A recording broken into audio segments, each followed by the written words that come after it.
It doesn't matter if you love him or capital H-I-M.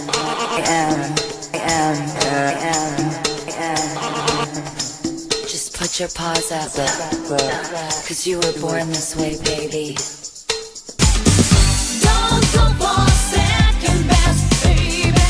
Put your love to the test. You know you got to make him express how it feels. And baby, then you know your love is real. Ce goata, dracu, ce ești? Marș, fă! Drată urâtă! Du-te, dracu, fă! Du-te carnea pe tine, fă! Marș la cortex! Marș, fă, la pușcărie pe 50 de ani! Vă pup, doamnă! Eu noaptea dorm. Nu stau să vorbesc la telefon sau nu stau să... Deci eu am avut relații de 4 ani de zile și de 3 ani. Tu ce relație ai avut? Ce relații? Eu când sunt nervoasă, eu nu mai țin cont că e lume lângă mine sau că o cunosc pe acea persoană foarte bine și... I'm beautiful in my way, 'cause God makes no mistakes. I'm on the right track, baby. I was born this way. Don't love yourself and regret. Just love yourself and accept. I'm on the right track, baby. I was born this way. Doamne, ce caracter și pe educație! Nesimțit-o, mi-au zis atâtea să nu mă încurc cu femei de genul ăsta. Băi, deci eu am o carieră, ești proastă? Bun, și de ce eu am o carieră? De ce te-ai trimis ca bate la cap? De ce te-ai trimis? Ar numit de oră, trebuie să compor! De ce trebuie să mă culc la 10? Da, trebuie să te culci ca să vii la ora, dacă nu poți să stai toată la să vorbești. Dar la ora care ne-a zis trebuie să compor! Dar femei mai importante și eu vreau să vorbesc la telefon, care e problema? De ce mi-ai venit aici dacă relația ta e importantă? De ce? Vreau să fac parte și să faci cum zice lumea, dacă nu va și gata. Și o să dau pe post eu treaba asta că ești plătită și că ești o...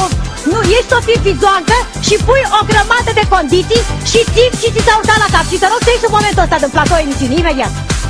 Haide, ieși din platou că ești o mironosită și o nesimțită. Gata, am încheiat. Păi tu că ai senzația că pui la punct pe cineva, nu mă interesează, n-are șofer, o luat deodată și cu bagaje cu tot afară. Haide, repede că avem treabă. N-avem cu de-ăștia cu vremea. Hai, plecacă-mă, dar nu, dacă mă iei cu șef. Mara. Păi cine-i șef?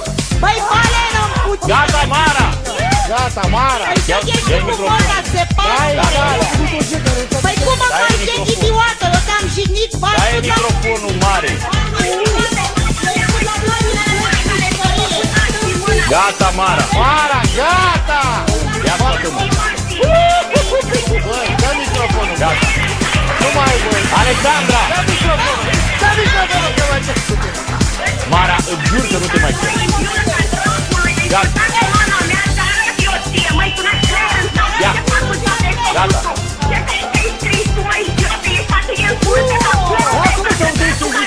Unde ești bolnavă? Alexandra!